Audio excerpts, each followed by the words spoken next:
आज या संपूर्ण भागातली इथे सगळं जे रेनोव्हेशन चाललं आहे 350 कोटी रुपयाचं काम महाविकास आघाडीच्या काळात इथे सँक्शन झालं होतं. त्यातले 100 कोटी रुपयाचं काम सुरू झालेलं आहे आणि त्या सगळ्याचं आम्ही सगळं बघण्यासाठी आम्ही सगळे इथे आलेलो आहोत. या सुनावणी आहे निवडणूक काय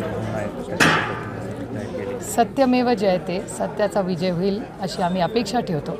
पण सातत्याने ज्या लोकांनी ॲप्लिकेशन केलं आहे त्यांच्या मागे एक अदृश्य शक्ती अशी दिसते. कारण का ते सातत्याने म्हणतात की पक्ष त्यांना मिळणार आहे. माझा एकच प्रांजळ प्रश्न त्यांना आहे की पेपर फुटला आहे का काही गोलमाल आहे का एक अदृश्य शक्ती आहे दिल्लीची जी त्यांना सारखी सांगते की पक्ष आणि चिन्ह तुम्हालाच मिळणार आहे. पण शेवटी हा जो खेळ खंडोबा महाराष्ट्रात लावला आहे तो या अदृश्य शक्तीचाच आहे. मराठी माणसाचा आनंद सुख ह्यांना दिसत नाही. 3 गोष्टी त्यांनी केलेल्या आहेत. एक तर आदरणीय वंदनीय बाळासाहेब ठाकरे त्यांचा पक्ष फोडला. त्यानंतर आदरणीय पवारसाहेबांच्या पक्षाची काय परिस्थिती ते करू पाहतात हे तुम्ही बघताय. त्यानंतर मराठी माणूस देवेंद्र फडणवीसांना डिमोशन दिलेलं आहे. त्याच्यामुळे सातत्याने महाराष्ट्राचा अपमान करणं, महाराष्ट्राला त्रास देणं, महाराष्ट्राचा विकास इन्व्हेस्टमेंट येणारी आहे दुसऱ्या राज्यात पाठवणं, हा सगळा महाराष्ट्राचा सातत्याने अपमान करणं आणि महाराष्ट्र सातत्याने गोंधळात कसा राहील हे करण्याचं पाप एक अदृश्य शक्ती दिल्लीवरनं करतं आहे आणि ते साधारणपणे सगळ्यांच्या वागण्यातून बोलण्यातून त्यांच्या बाजूनी दिसतं आहे. पहिला मुद्दा. आणि दुसरा महत्त्वाचा मुद्दा की काश्मीर टू कन्याकुमारी राष्ट्रवादी काँग्रेस किंवा NCP हे पक्ष कोणी काढला आहे हे सगळ्यांनाच माहिती आहे की आदरणीय पवारसाहेबांनी 25 वर्षापूर्वी राष्ट्रवादी काँग्रेस पक्षाची स्थापना केली आणि त्याच्यामुळे हा पक्ष या अदृश्य शक्तीला आदरणीय पवारसाहेबांकडून काढून घ्यायचं आहे. हे पाप हे दिल्लीच्या या अदृश्य शक्तीचं आहे. आज पहिल्यांदा पवारसाहेबांना निवडणूक आयोगासमोर हजर राहावं लागतंय. नाही हजर नाही. It's his choice. It's his choice. सुनावणी त्या निमित्ताने केलेलं आहे. नाही दॅट इज हिज चॉईस. त्यांना बोलवलं नाही आहे. That's his choice. काही वेळा बोल काय होईल असं वाटतंय. तर काय माहिती, जर अदृश्य शक्तीचा विजय झाला तर काय करणार मग. पण आणि अदृश्य शक्तीवर मी आरोप एवढ्यासाठीच करते की त्या गटाचे काही नेते सातत्याने परीक्षेला बसायच्या आधीच रिझल्ट सांगतात. आता तुम्ही परीक्षेला बसलेला पण नाही, तुम्हाला रिझल्ट कसा माहिती. आत्ताच त्याच्यामुळे काहीतरी गोलमाल असण्याची शक्यता असं अनेक लोकांच्या मनात वाटते. आत्ता 4 वाजता सुनील तटकर यांनी प्रेस घेतली. त्याच्यामध्ये म्हटले लोकशाही आमच्या बाजूने आणि चिन्ह देखील आम्हाला मिळेल, पक्ष देखील आम्हाला मिळेल. मी खरं सांगू, ते स्वतःला एका पक्षाचे अध्यक्ष म्हणतात. दुर्दैव आहे की ज्या महिला धोरणाचं वोटिंग मतदान या देशाच्या सगळ्यात उच्च सभागृहात झालं, या भारताच्या पार्लमेंटमध्ये, तिथे जेव्हा महिला धोरणाचं मतदान झालं ते गृहस्थ तिथे गैरहजर होते. ते मुंबईला गेले होते. अनेक मोठ्या लोकांच्या गणपतीला जायला त्यांना वेळ होता, पण पार्लमेंटमध्ये महिला धोरणाला मतदान करायला त्यांना वेळ नव्हता. हे दुर्दैव आहे की अदृश्य शक्ती ह्या लोकांना साथ देते ज्यांना महिलांबद्दल काहीच आदर नाही आहे. नाहीतर आदर असता तर ते नक्की मतदानाला थांबले असते. काही आपल्याला तोडीस तोड उमेदवार भाजपकडे नाही म्हणून आता भाजपच्या वतीने सुनेत्रा पवारांचं नाव आपल्या विरोध लढण्याचं येतं. काय सांग. एक तर मी लोकशाहीवर विश्वास ठेवते. भारतरत्न डॉक्टर बाबासाहेब आंबेडकरांनी ह्या जगातलं सगळ्यात उत्तम संविधान दिलेलं आहे.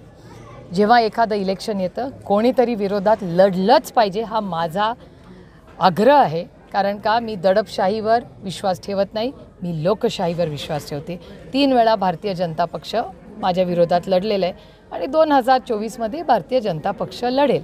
आणि त्यांना कॅन्डिडेट कुणाला द्यायचं आहे तो त्यांचा वैयक्तिक प्रश्न आहे ना, तो माझा प्रश्न नाही आहे. घरातला जो उमेदवार दिला जातोय आणि त्यामध्ये अशी अनाउन्समेंट केली आहे का भारतीय जनता पक्षाने. अशी चर्चा कोण चर्चा करते.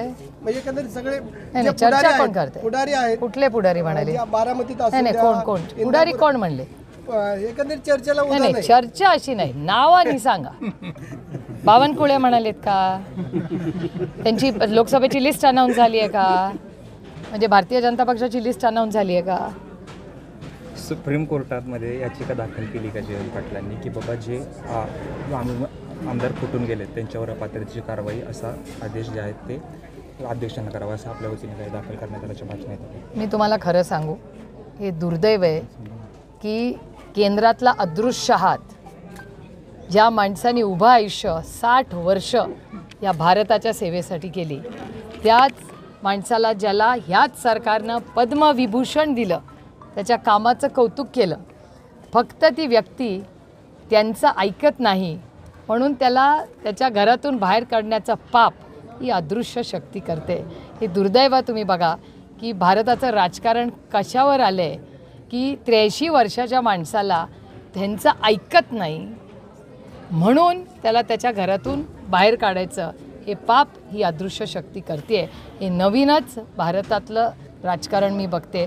ते सुसंस्कृतपणेबद्दल बोलतात आणि काय शब्द वापरतात बाई. दिल्लीमध्ये पार्लमेंटमध्ये बऱ्याच वेळा म्हणतात की हे जे झालं पाहिजे हे चांगलं पारदर्शक झालं पाहिजे. तर कुठल्या भारताच्या संस्कृतीमध्ये आपल्या 80 वर्षाच्या नेत्याला, ज्याला अनेक वेळा लोक विठ्ठल म्हणतात, आमचे वरिष्ठ नेते म्हणतात, आणि मग वेळ येते तेव्हा त्याला त्याच्याच घरातून बाहेर काढायचं पाप ही अदृश्य शक्ती करते. ही भारताची संस्कृती नाही आणि आम्ही ह्याच्या विरोधात पूर्ण ताकदीने लढू. नांदेडमध्ये जी घटना झाली त्याच्यावर कोर्टाने देखील राज्य सरकारला फटकारले. 97 डॉक्टरची गरज असताना फक्त 47 डॉक्टर का घेतले आणि फक्त ही जबाबदारी एकट्या ह्यांची नाही आहे, डीनची नाही आहे, सगळ्यांची जबाबदारी एकट्या डीनवर ढकलून चालणार नाही. डीनची जबाबदारी ना, डीनला कसं तुम्ही धरता? हे ट्रिपल इंजिन सरकारचं पाप आहे. मी सातत्याने म्हणते की हे जे लोक गेले आहेत त्यांची हत्या केलेली आहे या ट्रिपल इंजिन सरकारने, आणि महाराष्ट्राच्या मुख्यमंत्र्यांनी त्या मंत्र्याचं राजीनामा घेतला पाहिजे. नुसते येऊन गेले आणि फिरून गेले. काय टुरिस्ट स्पॉट नाही आहे, ते हॉस्पिटल आहे. का नाही मंत्री थांबले तिथे 8 दिवस? का नाही संभाजीनगरला गेले? का नाही नागपूरला गेले? नांदेडला 8 दिवस टळ ठोकून बसायला पाहिजे होतं. होत आहेत कशा? कालही परत 14 झाल्या. हे कॅज्युअल सरकार आहे. ईडीची नोटीस पाठव, त्यांना घरफोड, पक्षफोड असलेच उद्योग ह्या ट्रिपल इंजिन सरकारला माहिती आहे. काही काम त्यांना करायचं नाही आहे. त्यांच्याकडे सरकार फोडो असं हे खोके सरकार आहे. त्यांच्याकडे या खोके सरकारकडे खोके सरकार पाडण्यासाठी पैसे आहेत, पण सर्वसामान्य गरीब मायबाप जनतेच्या औषधासाठी पैसे नाहीत. त्या सरकारकडे ना शाळांसाठी पैसे आहेत. काल देवेंद्र फडणवीस असे म्हणाले की आम्ही अजितदादांना 6 महिन्यासाठी मुख्यमंत्री नाही तर 5 वर्षासाठी मुख्यमंत्री करून दाखवणार. खरंच त्यांचा शब्द खरा ठरेल? माझा देवेंद्रजींवर पूर्ण विश्वास आहे आणि नक्कीच ते 2024मध्ये 5 वर्ष दादाला मुख्यमंत्री करणार असेल तर मी त्याचं मनापासून स्वागत करते. माझी एकच अट असेल देवेंद्रजींना की त्यांच्या आधी मला दादाला हार घालायला द्या. पहिला हार मी घालणार दादाला, पहिला मुद्दा. दुसरा मुद्दा, मला आनंद वाटतो आहे की ज्या काँग्रेस मुक्त भारत जे भारतीय जनता पक्षाचं स्वप्न होतं त्याच्यात आज अतिशय मोठ्या मनाने, म्हणजे त्यागाच्या मनाने, तेच म्हणतात की भारतीय जनता पक्ष मोठा भाऊ आहे आणि त्या मोठ्या भावानी फक्त त्यागच केला पाहिजे असं देवेंद्रजींचं म्हणणं आहे. त्याच्यामुळे त्या म्हणण्याला मला आनंद वाटतो की काँग्रेस मुक्त भारत जे आहे त्याच काँग्रेसला महाराष्ट्राचं 5 वर्ष मुख्यमंत्रीपद देत आहे. हा किती मनाचा मोठेपणा. आणि भारतीय जनता पक्षाच्या समस्त ज्यांनी 60 वर्ष ह्या पक्ष मोठा करण्यासाठी ज्यांनी खस्ता खाल्ल्या, कष्ट केले, इलेक्शनला जिंकले, हारले, पण संघर्ष केला, त्या सगळ्या भारतीय जनता पक्षाचे 105 MLA, त्यांचे सगळे कार्यकर्ते, या सगळ्यांना मी खूप मनापासून आभार मानते की संघर्ष तुम्ही केला, पण जेव्हा चांदीच्या ताटात ताट भरलेलं जेवणाची वेळ आली तेव्हा काँग्रेस पक्षाला तुम्ही संधी दिली.